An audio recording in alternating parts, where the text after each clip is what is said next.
Now we welcome back to the program Allan Hoffman, our technology expert, to talk about kids and technology. What is too much and what's too soon? That's Allan? right. Now, Allan, we are surrounded by technology from smartphones to PCs and the ever-popular tablets. But what about our children? Embarrassingly, I must admit, my kids who are here today in the studio are in their own mesmerized world. Prime examples of junior tech junkies.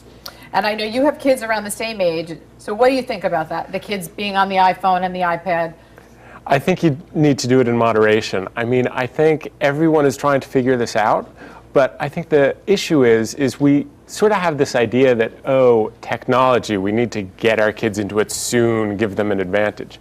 I think we are so immersed in it throughout our whole lives, every day, they're going to get this no matter what. And I think there are some issues with giving kids too many devices too soon and just saying, here you go, be on the internet the whole day or be on Angry Birds the whole day and just distract yourself. So what are the issues to that, being one who has succumbed to that a little bit? Well, I think one of the issues for me is the iPod Touch and that particular device being given to kids at a younger and younger age. This is a device that's essentially like an iPhone, but without the phone. And it can have internet, it can have YouTube, it can have any games you want. It's this very powerful device. And if you're giving that to kids, saying, here, it's your own at like 5, 6, 7, I sort of feel like maybe it's a little too much power for that age. That's my take on this. I mean, I think everyone is trying to figure it out, but it seems like if you give your kids these devices at that age, you've got to exercise a lot of control. It can also cause like fights over saying, hey, you have to get off the iPhone and do your homework. You've got to be on it with them too. You have to engage your kids. You can't just give them. I mean, as a working parent, we're often tempted to say, here's the toy, go play. And you have to be involved with them with these devices so that you can manage what they're encountering too. I'm only chuckling because when your children were growing up, this did not exist because they're a little bit older. Allan has 2 children, close in the ages of my children. I'm wondering, what do you allow for them? Great question. And it's one of these things where sometimes I say, hey, you should do this and that and the other thing. And then I realize, I'm letting my kid do just the things that I'm saying you shouldn't do. No, what I let them do is, first of all, my kids don't have their own iPod Touch or iPad. We do have them in the house. I mean, we do have our iPhones and our iPads. So it's more of a family. Yeah, so it's more of a family thing, and they have to sort of ask, say, can I use your iPad for this or that? They play games on them, Angry Birds, those sorts of games. They do some of that stuff. But during the week in our town, actually, we have something called TV turnoff, where you can sort of subscribe to no TV or no screens during the week for kids. So we do that. But if it's educational, then we let them do it. So there are games like, there's one that my son, who's 5, likes called Monkey Math.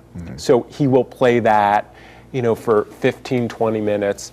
I think it's a matter of not letting it be something where it's just taking up so much of their time that they're not doing things like, playing basketball or running around outside or, if it's all about moderation for me. Do you think there are benefits? Like you mentioned, was it Monkey Math? Monkey Math. Monkey Math. Are there other apps you think that are good for these younger children? There are some. I think my daughter likes one called, I think it's called Rocket Math. There's another one, Teach Me Kindergarten. There's one called Stack the States that she really likes.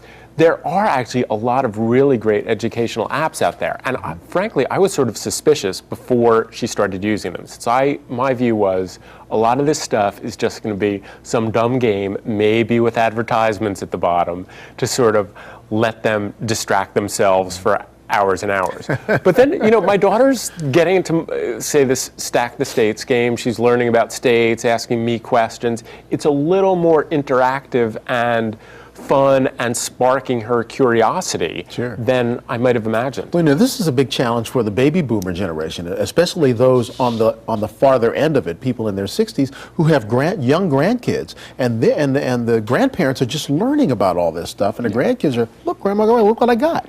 And that can be a little overwhelming for folks. So maybe it's incumbent upon those people to learn these things. Do a little research on games. What are good?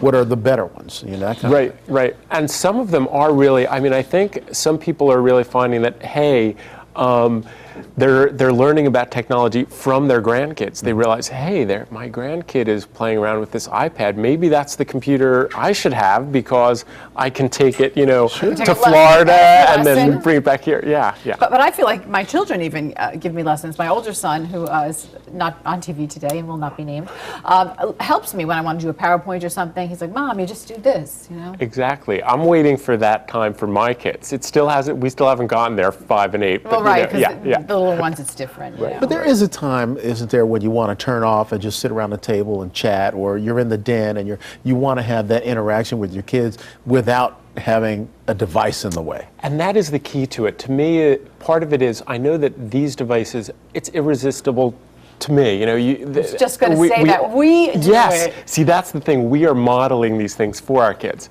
So who am I to say, let's say if I'm in the middle of dinner, you know, like texting under the table, and I don't do that actually. I'm not that guy. But anyway, you know, it's if we are modeling all of that stuff for our kids, you sort of have to realize, hey, this stuff is so irresistible to us. Thinking, oh, I really should check my email again at 7 o'clock, at 8 o'clock, at 8:30, at 8:45. You know, so I think it's good for us to model some of that behavior for our kids to show them that to be happy and content, you don't have to have this in your hand at all times. Yeah. You can. We manage it, they'll manage it. Yes.